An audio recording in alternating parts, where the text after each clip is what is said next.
eligible for what I've been able to do with the the COVID. Excuse me, with dealing with everything we have to do with. Look, if. Hello, YouTube. We're gonna look at what's going on and what just happened in U.S. presidential debate.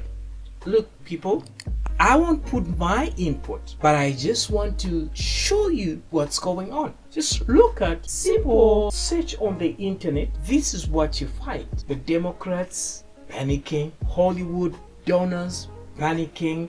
So this is what you see. Just look at that. You see that?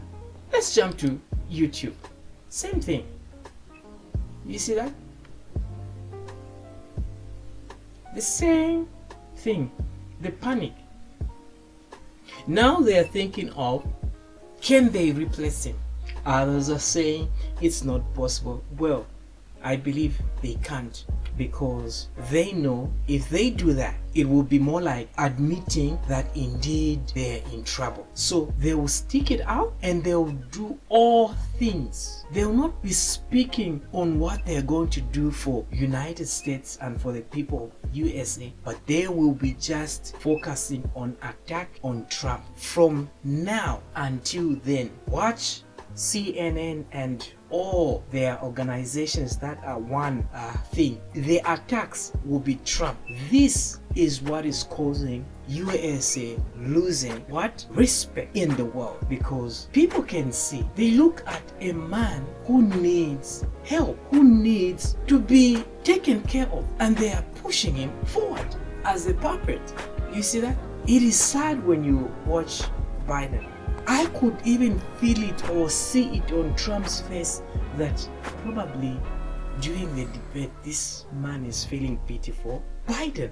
And it's true, you just got to feel pity for this man. It is sad, these evil people, how they are pushing him forward. Alright, let's just go quickly into all these videos and see exactly what they are saying. Not me, listen for yourself what they are saying. My son was not a loser, was not a sucker. You're the sucker. You're the loser. First of all, that was a made-up quote, suckers and losers. They made it up. It was in a third-rate magazine that's failing, like many of these magazines. He made that up.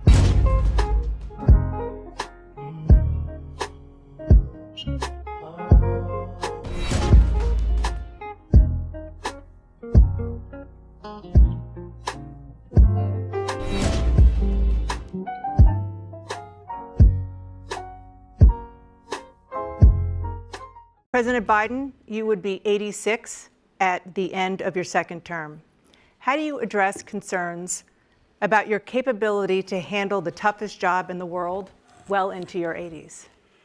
Well, first of all, I spent half my career being criticized being the youngest person in politics. I was the second youngest person ever elected to the United States Senate, and now I'm the oldest. This guy's 3 years younger and a lot less competent. I think that just look at the record. Look at what I've done. Look how I've turned around the horrible situation he left me. As I said, 15 million new jobs, 800,000 manufacturing jobs, more investment in America, over billions of dollars in private investment in enterprises that we are growing. By the way, we brought an awful lot of people. Well, the whole idea of computer chips, we used to have 40% of the market. We invented those chips, and we lost it because he was sending people to find the cheapest jobs overseas and to bring home a product. So I went to South Korea. I convinced Samsung to invest billions of dollars here in the United States. And guess what? Those fabs, they call to build these chips, those fabs pay over $100,000. You don't need a college degree for them. And there's billions, about $40 billion already being invested and being built right now in the United States, creating significant jobs for Americans from all over the world. Former President Trump, to follow up, you would be 82 at the end of your second term. What do you say to voters who have concerns about your capabilities to serve? Well, I took 2 tests, cognitive tests. I aced them, both of them, as you know. We made it public. He took none. I'd like to see him take one, just one, a real easy one. Like go through the first 5 questions. He couldn't do it. But I took 2 cognitive tests. I took physical exams every year. And, you know, we knock on wood wherever we may have wood. that I'm in very good health. I just won 2 club championships, not even senior, 2 regular club championships. To do that, you have to be quite smart, and you have to be able to hit the ball a long way, and I do it. He doesn't do it. He can't hit a ball 50 yards. He challenged me to a golf match. He can't hit a ball 50 yards. I think I'm in very good shape. I feel that I'm as in good a shape as I was 25, 30 years ago. Actually, I'm probably a little bit lighter, but I'm in as good a shape as I was years ago. I feel very good. I feel the same. But I was willing to take a cognitive test. And you know what? If I didn't do well, I aced him. Dr. Ronnie Jackson, who's a great guy when he was White House doctor. And then I took another one, a similar one. And one of them said they've never seen anybody ace him. Thank you. President Biden? You can see he is 6'5" and only 223 pounds, or 235 pounds. Well, you said 6'4", 200.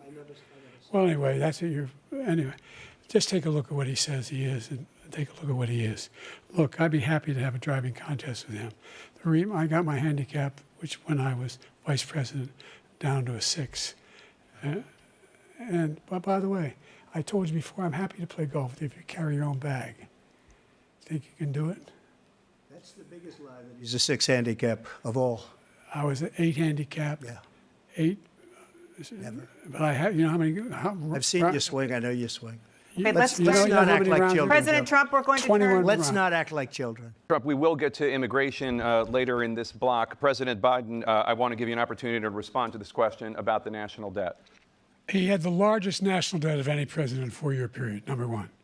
Number two, that $2 trillion tax cut benefited the very wealthy. What I'm going to do is fix the tax system. For example, we have 1,000 trillionaires in America. I mean, billionaires in America. And what's happening? They're in a situation where they, in fact, pay 8.2% in taxes. If they just paid 24%, 25%, either one of those numbers, they'd raise $500 billion, I should say, in a 10-year period. We'd be able to wipe out his debt. We'd be able to help make sure that all those things we need to do, child care, elder care, making sure that we continue to strengthen our healthcare system, making sure that we're able to make every single solitary person eligible for what I've been able to do with the COVID, with dealing with everything we have to do with, look, if we finally beat Medicare. Thank you, President Biden. President Trump?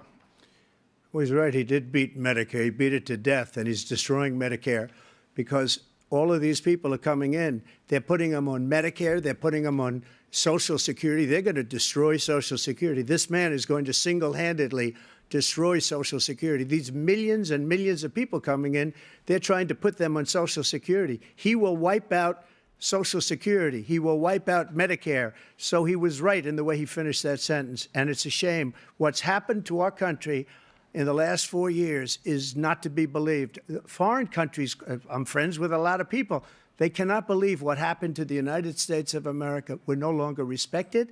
They don't like us. We give them everything they want, and they think we're stupid. They think we're very stupid people.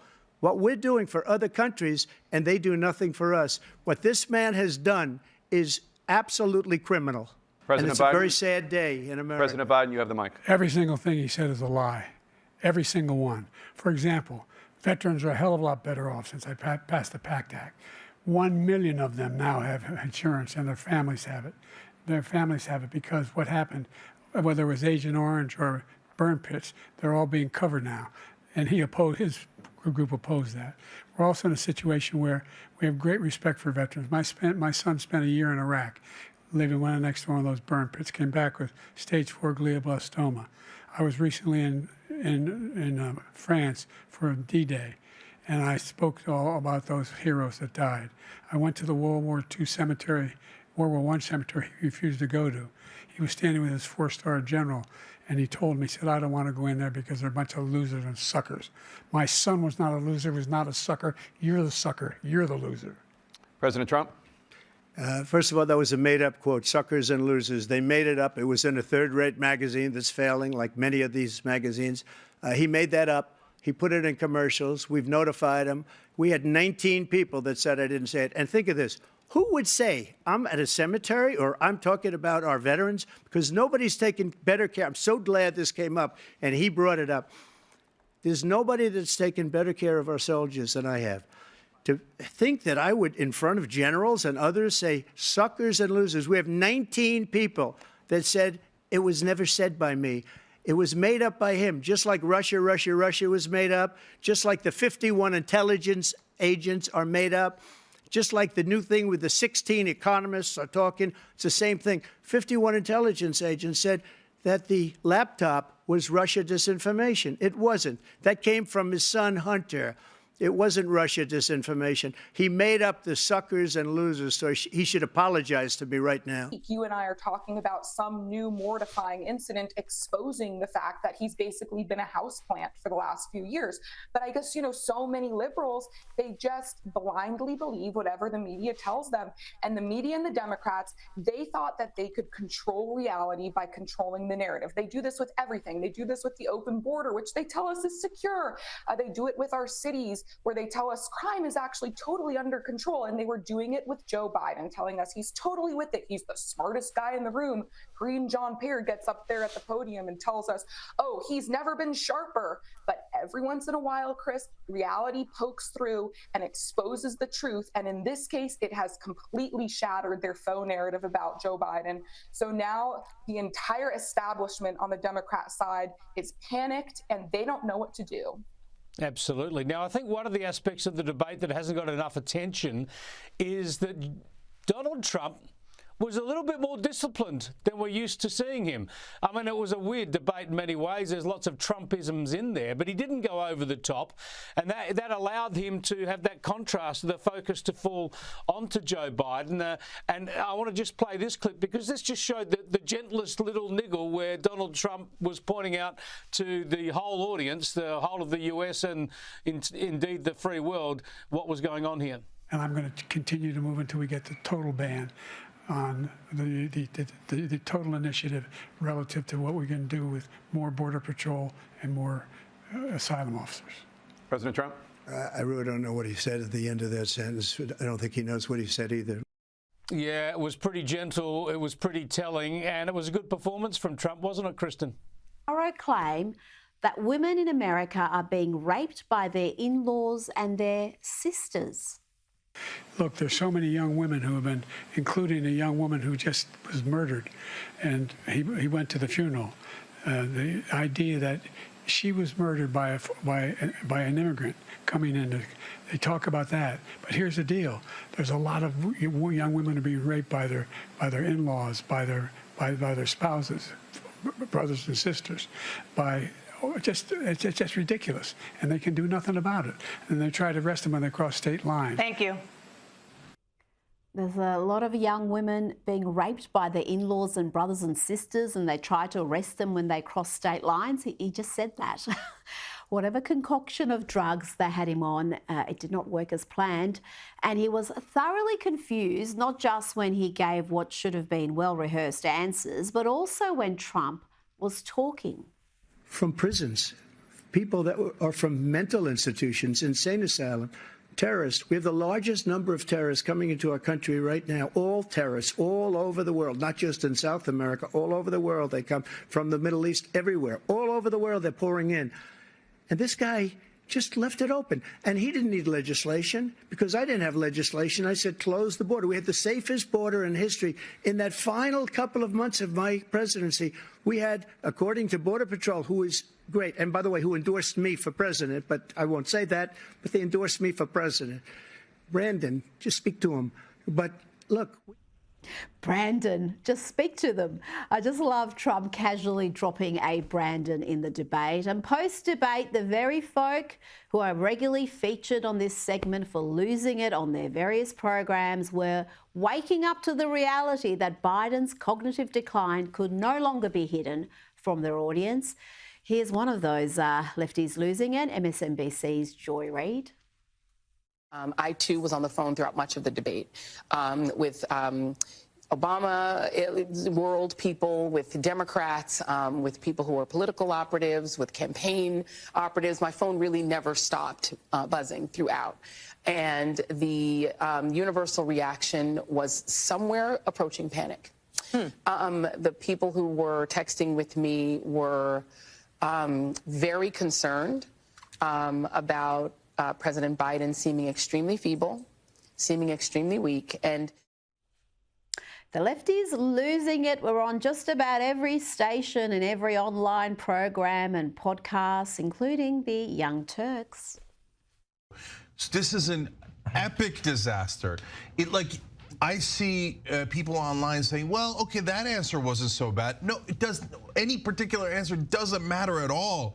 This thing is over. He looks like he's barely surviving. I don't mean the debate, I mean life.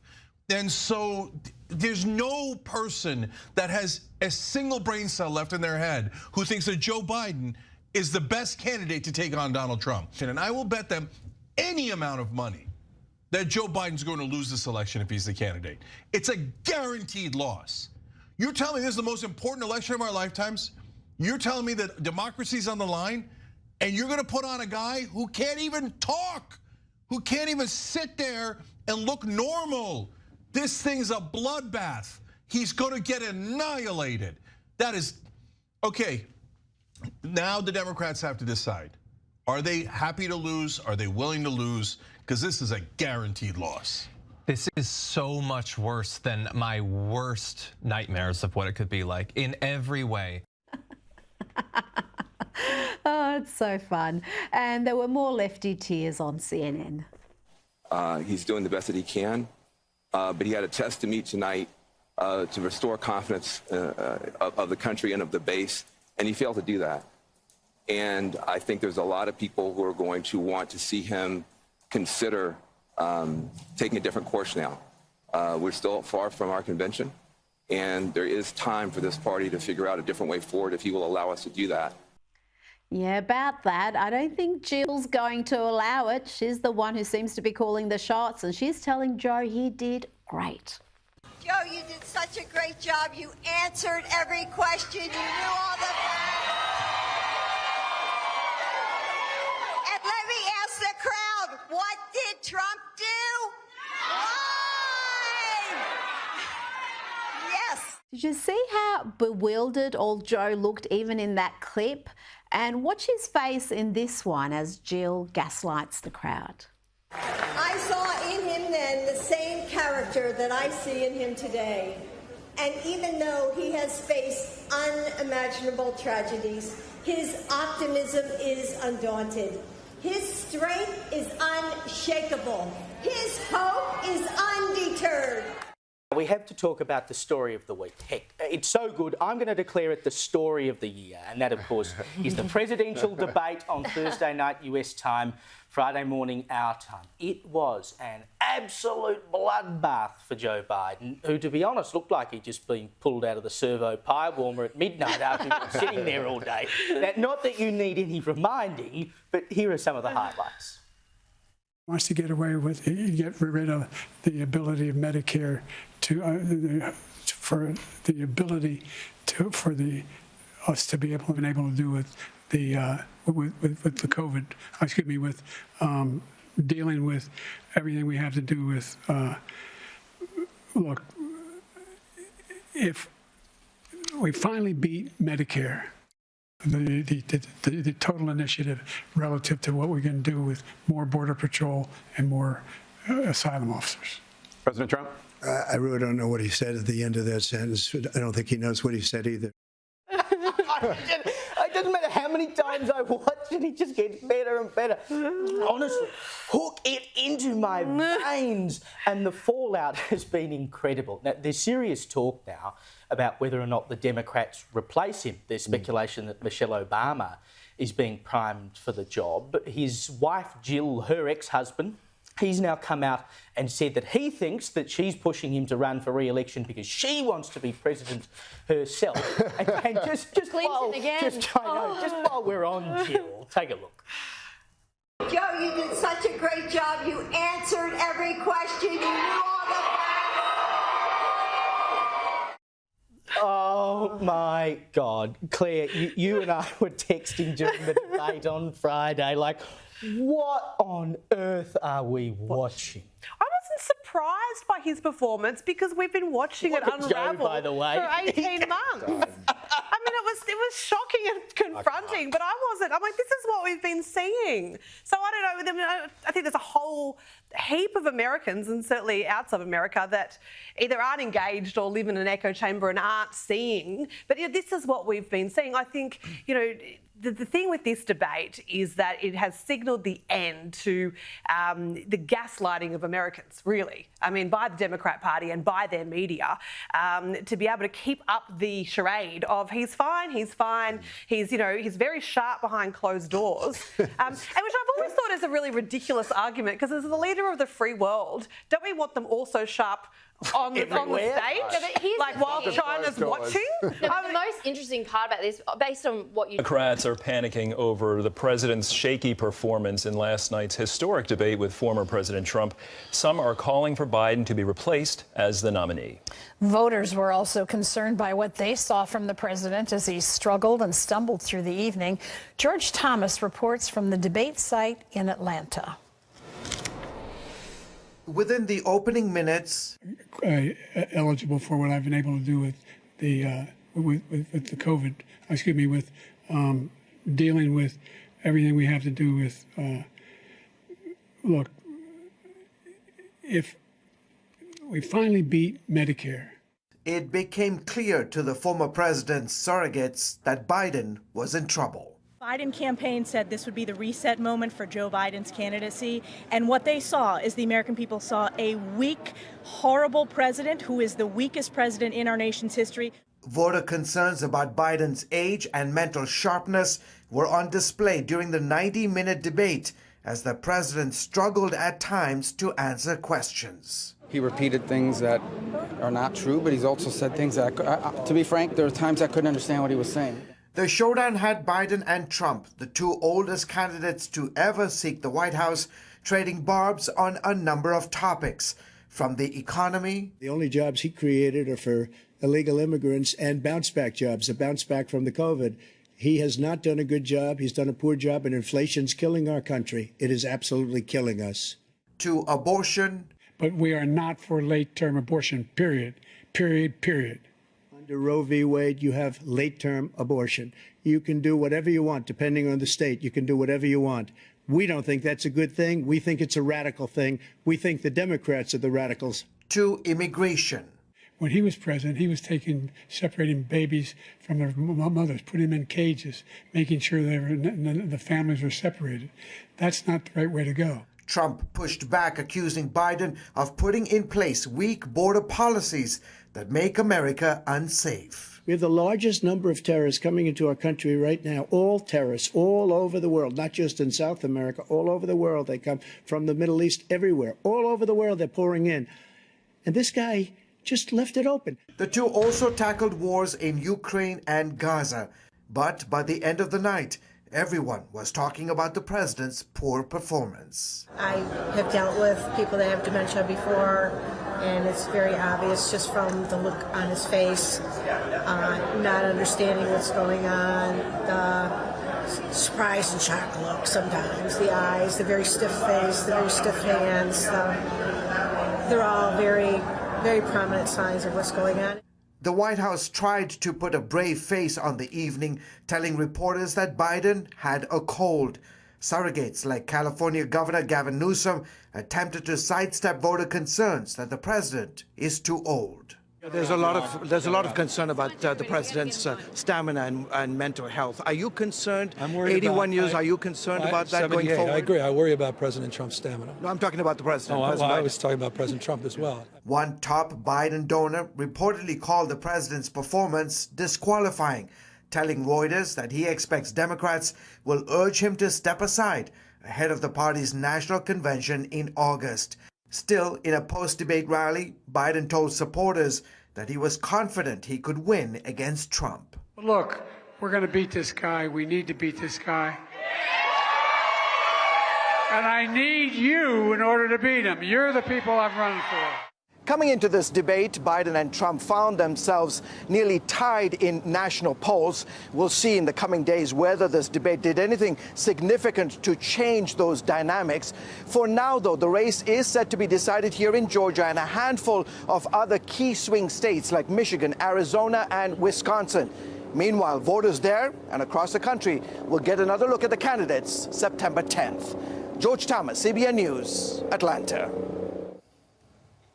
All right, thank you, George. With us for more on the impact of this historic debate is our CBN News chief political analyst, David Brody. David, the talk of replacing Biden began with just within a few minutes of the debate ending, and you can see why there's no bigger softball in politics than a closing statement, and the president stumbled through. How seriously should we take this? And he has to agree to it, correct?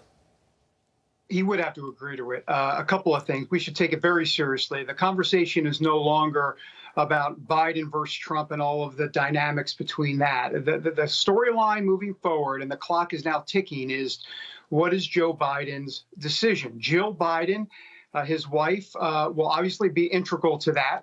And by the way, let's be honest, shame on Jill Biden for putting her husband out there like that last night. That was very, very tough to see.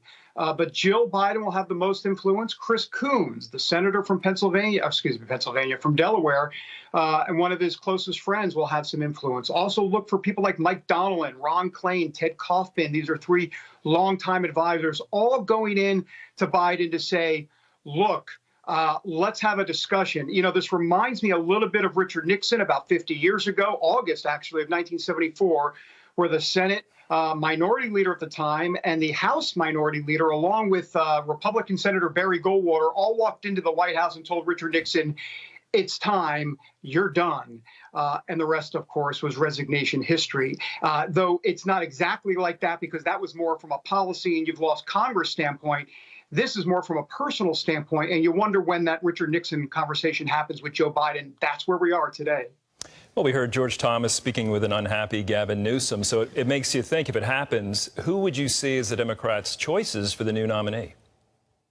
Well, right. First of all, we're talking about an open convention at that point, and Gavin Newsom could be there for sure. He'd be at the top of the list. Obviously, Kamala Harris would be at the top of the list. I think the question, and now we're getting into speculation, but if Joe Biden does decide to say, I'm going to step aside, the question then will become, in that speech, when he says he'll no longer be the nominee, will he, in essence, endorse Kamala Harris?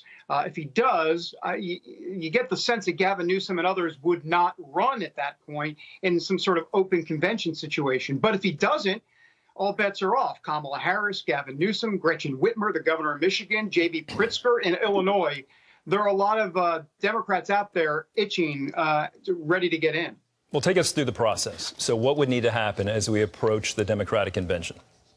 Well, the first thing that needs to happen is Joe Biden needs to decide that he's not going to be the nominee. Now, is there a potential that Joe Biden could say, look, I'm going to go all the way through? Sure. And is there a potential that Democrats, delegates, that are pledged to Biden could rebel? Technically, yes, even though they should, from a spirit of the convention rules, stick with them. But there is a bit of an out for them. So they could rebel. I don't think Democrats will tolerate that. So it really is up to Joe Biden. But at that point, what would happen is it'd be an open convention. What does that mean? It means we're back to politicking. We're back to campaigning. Gretchen Whitmer, Gavin Newsom, Kamala Harris, you, me, everybody and their uncle, all at the Democrat convention and the month or whatever leading up to it, because remember, it's in mid-August or so, all basically vying for those, the majority of the delegates at the convention. There are 4,000 delegates, roughly. You need a majority of those 4,000. It'll go to a first ballot. If no one's elected on the first ballot, most likely not, it'll go to a second ballot.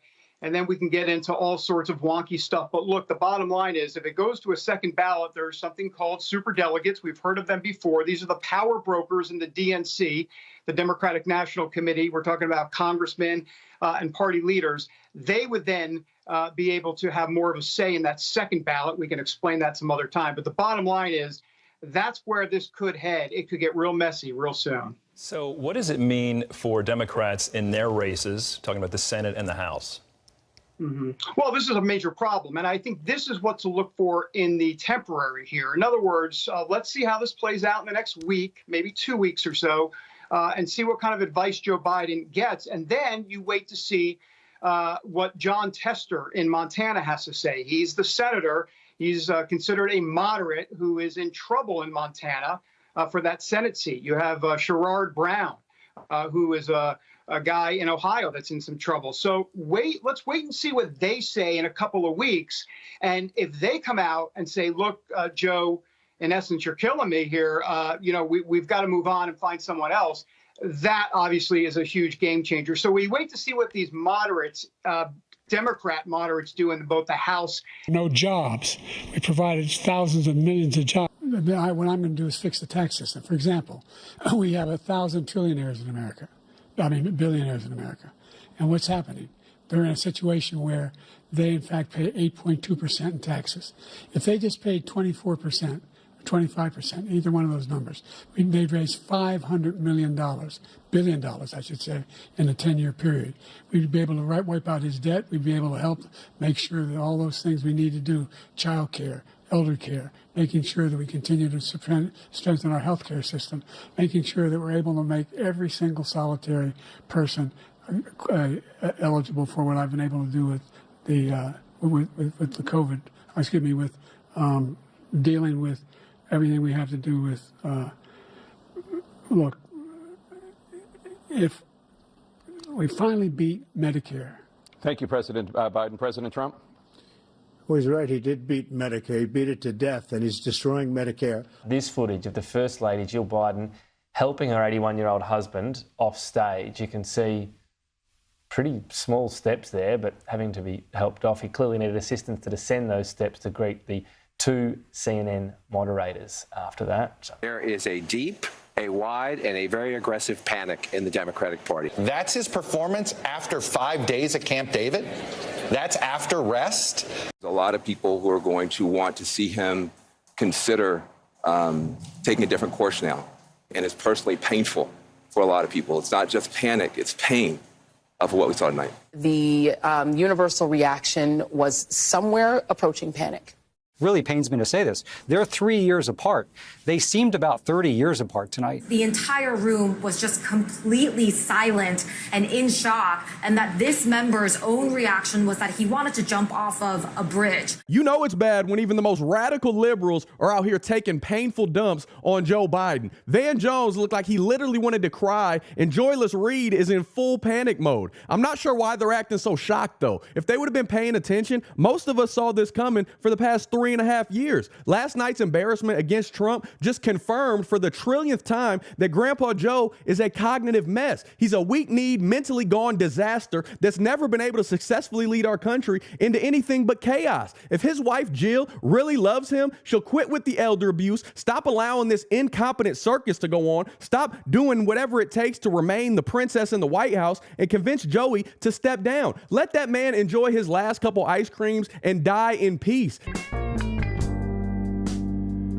As a Christian, I pray he repents and turns to Jesus before that happens, but his time as president is done. Period. Period. Period.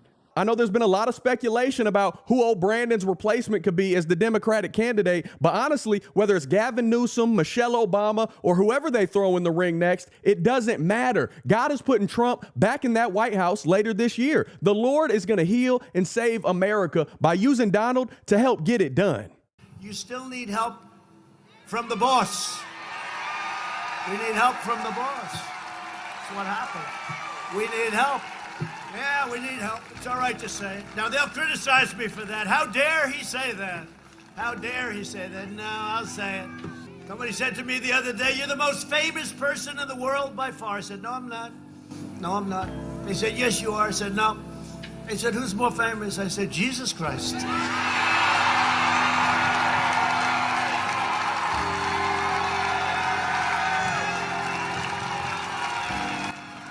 I'm not taking any chances. I'm not going to have an argument. Hey, I'm not having any arguments. Jesus Christ. I'm not going to take any chance. Did you hear that?